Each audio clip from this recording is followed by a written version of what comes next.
Сейчас происходят интересные процессы. Я, например, давно уже наблюдаю, каким образом ряд тюркских народов, их интеллектуалы, пытаются уничтожить понятие татары. Вот, башкирские историки начали писать о том, что никаких татар не было, были чуваши ясачные, якобы только в относительно позднее время усилиями интеллектуалов был введен термин «татары» применительно к нашему этносу. Нагайцы говорят, что казанские татары тоже никакой роли не играли, ибо в Золотой Орде, это казахи тоже утверждают, были одни племена, и там татар тоже не было, что, мол, главные наследники вот Золотой Орды – это нагайцы, казахи. Я не удивлюсь, если скоро и башкиры начнут претензии предъявлять к этому наследию. Вот эта попытка как бы ликвидировать средневековых татар, она далеко не безобидна на самом деле, ибо направлена в конечном счете на разрушение идентичности представителей татарской нации. Некоторые наши братья по тюркскому сообществу заинтересованы в том, чтобы татары были слабыми и не могли предстать в виде серьезных политических образований в средневековый период. Я думаю, что это такой подход, он объясним в принципе, ибо те, кто имеет великую историю, они и в современных условиях не будут исчезать. Они будут, опираясь на историческое наследие, разрабатывать свою идентичность с опорой на историческое прошлое. Потому что без этого прошлого, в принципе, и современных народов и наций не может быть просто. Я, хорошо зная историю европейских народов, могу сказать, что все крупные европейские нации, будь то французы, англичане, немцы, они очень серьезно относились к своему историческому наследию и все время разрабатывали это наследие, доказывали, что они не с неба свалились, а вот в процессе исторического становились как этносы, одерживали великие победы, обладают громадной культурой и так далее. То есть вот закрепляли свое прошлое в истории. Вот в этом плане я думаю, что татары истории не обижены. Мы обладаем настолько мощным историческим прошлым, что мало у кого из российских народов, за исключением, может быть, русских, есть такое историческое наследие. Потому что большинство народов России не обладают столь протяженной историей, как у татар, и не имеют претензий к государственному существованию, просто не было у них государства. Ну, вот классический пример – это башкиры, наши соседи.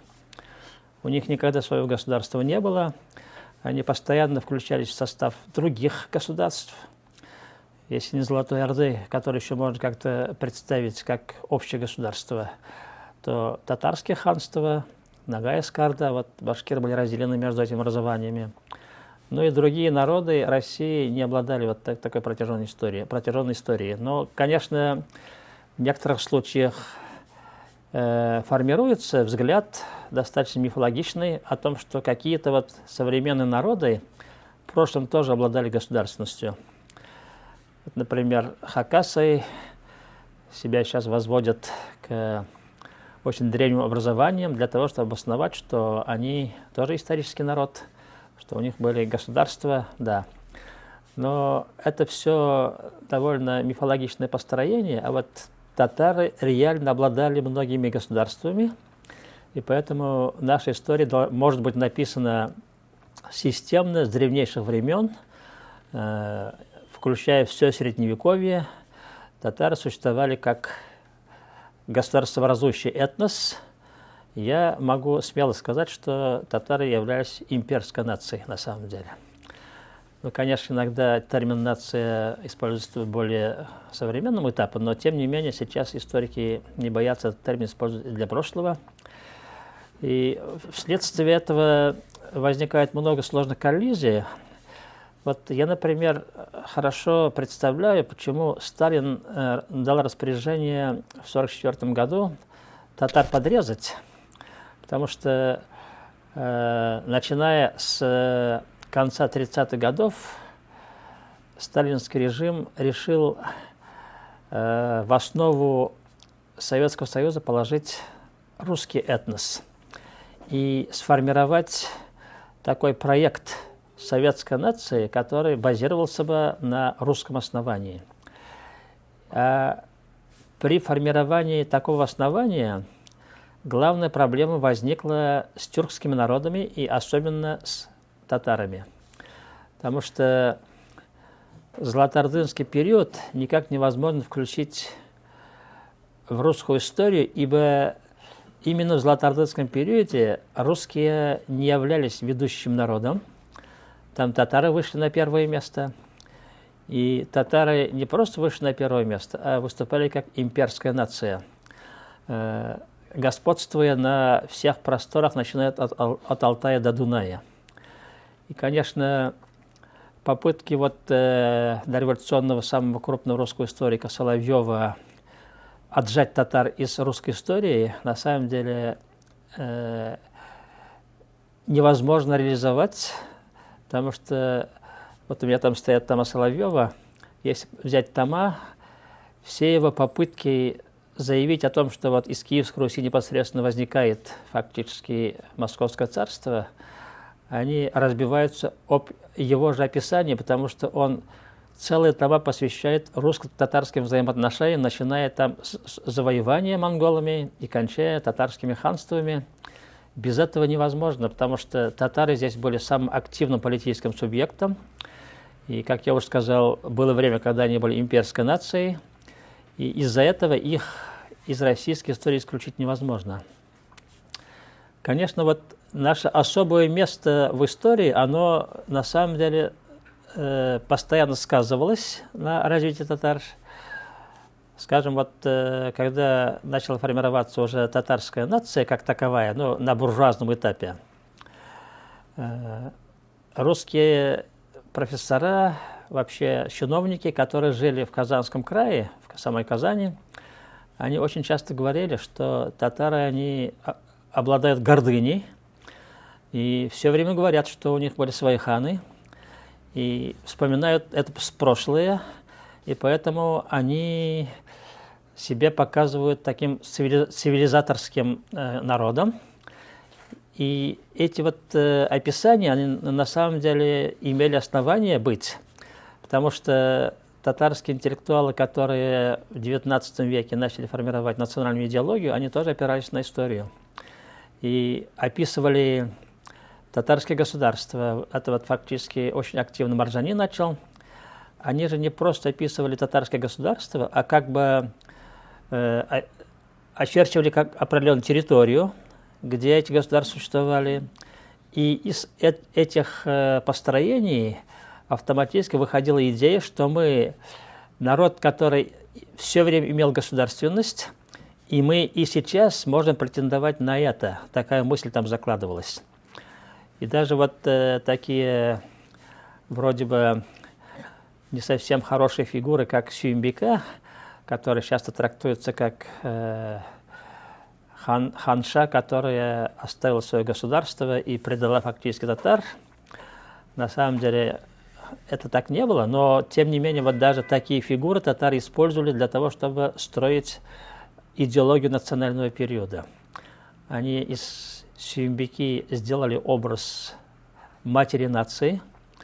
И вот наш журнал, который сейчас называется «Сюембика», он начал издаваться еще до революции и был назван вот по имени этой царицы. И вот такое использование исторического контекста, оно очень важно при формировании национальной идеологии. Я вот отчетливо увидел, что из того, что написал Шиабуддин Маржани, и потом и другие историки 19 начала 20 века, уже к 1905 году татары начали формировать идею о территориальной автономии. Это отчетливо видно даже в материалах 1905-1907 годов, потому что историческое сознание, оно способно перестроить мышление И татары, которые долгие столетия после завоевания находились как бы в состоянии колониальной зависимости, они начали понимать, что вообще-то они ничем не уступают вот имперской русской нации, и у них были свои государства, и они поэтому имеют право претендовать на иное место в этом пространстве.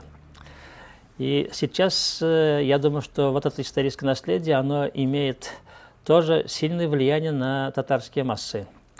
Потому что когда вот татары начинают говорить о том, что вот была Золотая Орда, немедленно возникает как бы татарское тело, которое находилось внутри этого государства.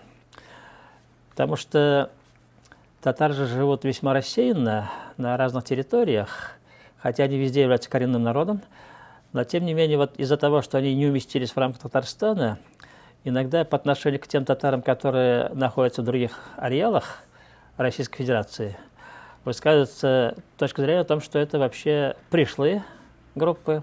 Вот это очень любят башкирские политтехнологи использовать такое понятие, что вот, мол, вы появились только там после падения Казанского ханства, вы вообще тут не местные, и вообще мы вас приняли и еще пригрели, одарив вашу землю и так далее. И из-за этого даже выстраивается там целая идеология, в том числе и политическая практика возникает, каким образом татарам поменьше дать, ну, как мигрантам можно и поменьше, а вот башкиры, как коренной народ, мол, имеют право на большее в рамках этого государства. Но с точки зрения, вот, скажем, того, что татары являлись политической господствующей силой в Золотой Орде, то вполне понятно, что татары везде являются коренным народом. И сибирские татары, и астраханские татары, и татары, которые проживают западнее, крымские, буджакские, все являются коренными жителями тех территорий, и они там сформировались как этническое сообщество, и являются, в принципе, даже если некоторые уже стали самостоятельными нациями, типа крымских татар, являются продолжателями одного общего татарского политического тела, которое сформировалось еще в период Золотой Орды. А там есть еще более длинный хвост раннего средневекового, об этом я говорить сейчас не буду, но вот этот фактор важен для того, чтобы татары могли выстроиться в российском пространстве как народ, который здесь исконно живет и обладает определенными правами. И поэтому даже такой известный русский националист, как Проханов, он в одном из своих выступлений признал, что татары являются государствообразующим народом Российской Федерации. И за этим понятием лежит история и культурное наследие тоже. Потому что не всякий народ, который проживает в России, может претендовать на такой статус. Ну, формально можно высказаться по этому поводу, но если у тебя нет истории и культуры, которые подкрепляли бы это положение, ты будешь зависать. Поэтому татары имеют полное право на такое высказывание и на такой статус, как, может быть, второй государствообразующий народ в Российской Федерации. Ну, демографический фактор тоже играет роль. Пока мы вторые по численности в России, мы всегда можем сказать, что мы имеем важные позиции в России, в том числе из-за численности. Просто иногда некоторые политики, которые татар не очень любят, вот типа Жириновского, он все время хочет нас сослать в Монголию. Но он не совсем понимает, насколько татары обладают большой массой и влиянием в регионах России. Просто я из-за того, что часто езжу в российские регионы, знаю, что в российских регионах без татар практически невозможно строить саму систему вот власти, культуры, экономики, потому что татары занимают очень видные позиции во всех сферах. Но я уже не буду говорить о столичном центре, где татар тоже много, и они занимают действительно там серьезные позиции. Я думаю, что где-то на уровне евреев и армян, на самом деле. Может быть, третье место занимает вот, по значимости. Ну, русские, как основной этнос, они занимают более важные места позиции. Но татары тоже имеют серьезное влияние на процесс, который в России происходит. И вот как раз историческое наследие нам позволяет, как я уже сказал, высказывать претензии и по этому поводу. Насколько важна вот история в определении собственного места, показывает и последние события. Вот недавно Вячеслав Никонов неудачно выразился по поводу Казахстана. на самом деле в его высказываниях прозвучали претензии на возврат якобы неких русских земель, которые на севере Казахстана имеются. Но ведь казахи тоже пишут историю. И мы знаем из истории, что казахское ханство, которое в XVI веке существовало, и в одно время было достаточно мощным государством, которое могло выставить 300-тысячное конное войско, оно фактически включало территории вплоть до Астрахани и юга современного Башкортостана. И поэтому, когда казахи образовывали свою советскую автономию, столица-то была сначала в Оренбурге, и они могли на это претендовать, и претендовали, потому что они там жили поблизости, и эти территории в одно время входили в состав казахского ханства. И вот поэтому казахи, фактически занимаясь своей историей, они показали, что они на этих территориях отнюдь не являются пришлым населением. Тем более, вот когда начинаешь смотреть собственную историю вглубь, там возникает очень длинный ряд исторических предков. У татар такой ряд предков тоже существует. Вот очень часто забывают, что татары возникли в Поволжье на основе булгарского субстрата, но на самом деле в состав татар вошло очень много и кипчаков. Кипчаки, мы знаем, тоже были серьезным этносом, многочисленным, которые занимали территорию от Алтая до Дуная. Вот мало кто знает, что знаменитый Манас, который был как бы является эпическим героем Дастана о Манасе, он на самом деле был кипчаком, отнюдь не киргизом. И есть исторические работы, которые показывают, что Манас жил во времена хана Тахтамыша и участвовал в боевых действиях, которые велись в составе золотоордынских войск. То есть это была составная часть тоже Золотой Орды, хотя Манас жил далеко на востоке, вот, в районе Алтая. Это историческая личность была. Но вот такие вещи, они возникают, особенно в кризисных ситуациях, во взаимоотношении государств, народов. Все начинают вспоминать, кем были их предки и где они жили. Это же позволяет в том числе формировать и политические взгляды. Вот, например, есть хорошо известные международные документы, которые говорят о том, что коренным народом считаются те группы, которые жили на данных территориях во времена открытия Колумбом Америки. То есть это конец 15 века. Если вот группы, которые в это время жили, они уже могут по международному праву считаться коренными народами. И вот те историки, которые пишут национальную историю, татар, например, они фактически обосновывают в том числе и этот тезис, что мы на этих территориях жили, что мы имеем давних предков здесь. Ну, вот по отношению к татарам поволжским, если так условно назвать, у нас булгарские предки еще существуют. Булгарские предки, в свою очередь, были связаны с хазарами. Считается, что это был родственный народ. И мы автоматически получаем некоторые исторические права на достаточно большие территории еще до образования, собственно, татарского этноса. И поэтому историческое наследие, оно вот имеет и политическое выражение. Я думаю, что по мере того, как историки будут дальше изучать историю, скажем, татар, окажется, что мы еще обладаем длинным рядом предков, которые будут восходить в том числе и к центральноазиатским сообществам. Очень часто не задумываются люди, которые до конца не могут домыслить будущее, что в не столь отдаленном будущем центральноазиатские связи татар могут получить очень важное значение, ибо китайский фактор будет подниматься, а татары, к счастью, я это называю, к счастью, очень сильно фигурируют в китайских источниках, как народ, живший близко от них и имевший с ними исторические связи. И я думаю, что эти связи были настолько важными, что это нашло отражение и в китайской музыке, вот скажем так. Мы знаем, что китайская музыка построена на пентатонике, и если, скажем, для славян такая музыка звучит чуждо, для татарского уха китайская музыка очень даже приятна, потому что навевает такую память об древних исторических стратах нашей культуры. И вот поэтому эта сторона тоже важна, в том числе и для будущего. Вот в этом должны иметь в виду. И поэтому, чем больше мы будем заниматься нашими древними связями этническими, тем это важнее может оказаться в не столь отдаленном, кстати, будущем. Китайцы уже не так далеко от нас находятся, и сильно интегрированы мы в китайское, в том числе, экономическое пространство, и связи, собственно, и у Татарстана тоже есть в этом направлении.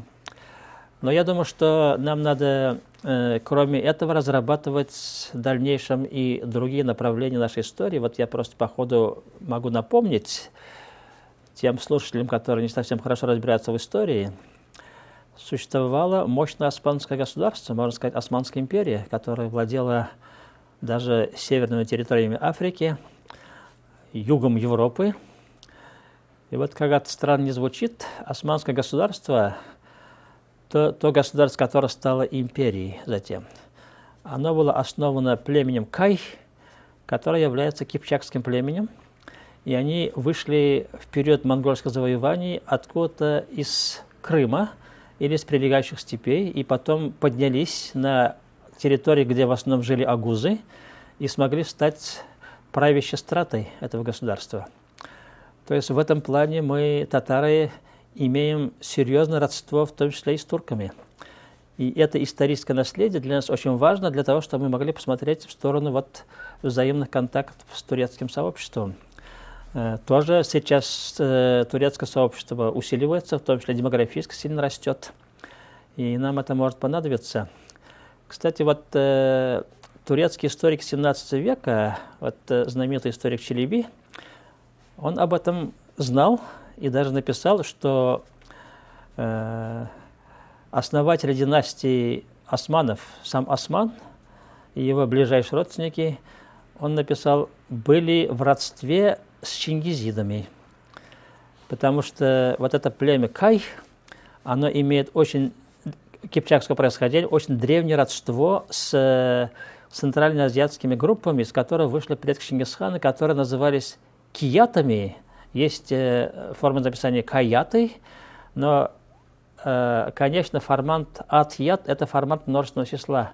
То есть это фактически получается то же самое племя, из состава которого вышли и османы тоже. И ряд кипчаков, которые в русских летописях назывались каипечи, жили где-то в районе Причерноморья, может быть, близко к Волге. В Татарстане тоже есть отголоски. У нас есть населенный пункт Кайбыш, фактически назван по названию этого же племени. Это говорит о том, что если вот мы внимательно изучаем историю, то мы обращаемся не только к прошлому, который позволяет нам выстроиться, но и к будущим взаимоотношениям с рядом народов и с рядом, можно сказать, таких цивилизационных центров. И поэтому я считаю, что вот татары обладают мощным историческим наследием, которое позволяет выстраиваться и в будущем нам. Ну, конечно, сейчас в России не совсем принято задумываться о будущем.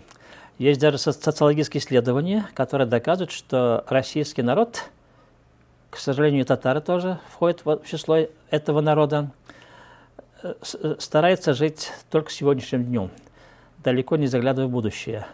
Но хотим мы того или не хотим, будущее все равно придет, и лучше о нем задумываться заранее. И когда мы будем размышлять о будущем, нам надо вот смотреть на это будущее, исходя из нашего исторического измерения. И тогда кажется, что татары, древний великий народ, создатели империи, обязательно должны претендовать в будущем на собственное место в мире. И это очень важный посыл.